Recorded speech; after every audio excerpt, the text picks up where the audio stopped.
20 years ago to the day, Hurricane Katrina changed New Orleans forever. Catastrophic levee failures, plunging 80% of the city underwater, trapping thousands in their homes. The Coast Guard launching what would become its largest search and rescue operation in U.S. history. Moving in survivor. Bobby Jean Murrow, her daughter and granddaughter Cassidy, then just 4 months old, were among the first airlifted out. Oh, I was terrified. Recounting that horrifying day, the water rushed in. I looked back down and the water was already halfway up the stairs. What went through your mind when you saw that? We were gonna die. I got on my knees and I prayed. And she was hysterical. Her mother was hysterical. She was screaming, "Why, God, why?" I kept calling, "Mayday, Mayday, we need help." And this voice came on. It was like, I can't explain to you how happy I was. He said, "This is the United States Coast Guard. What's your location?" The Coast Guard airlifted more than 6,000 people to safety after Katrina, rescuing more than 30,000 in all, including by boat and land. Some of those Coast Guard heroes reuniting today near the city they helped save. Special to see these people that I have this indescribable bond with. Pilot Maria Richardson graduated from flight school just 3 days before Katrina made landfall. You know, there were so many people that needed so much more help, and it was just never felt like enough. You know, we could never get them all. Was there a particular rescue or moment that you just will never forget?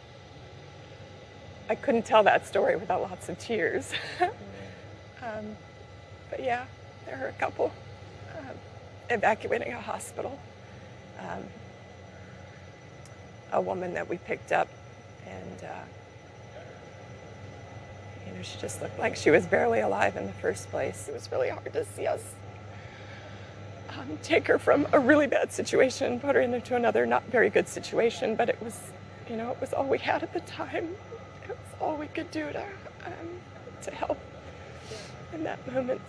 2 decades later, the memories still fresh. At what point did you realize Katrina was different? The moment I flew over New Orleans and saw the flooded city. Captain Bruce Jones was the air station commander who led the response. This was the most impactful period of our lives. I mean, it changed everything, personally, professionally.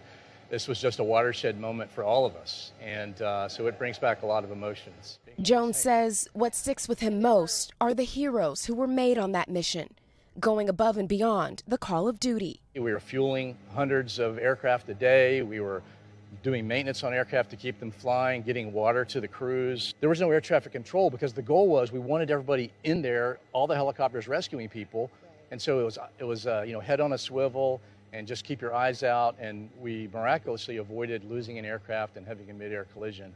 20 years later, survivors and rescuers bound by Katrina's fury, now standing together in tribute.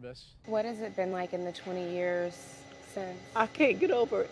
I can still feel the wind. I just appreciate the Coast Guard so much. They jeopardize their own life to save your life. We thank you for watching, and remember, stay updated on breaking news and top stories on the NBC News app or watch live on our YouTube channel.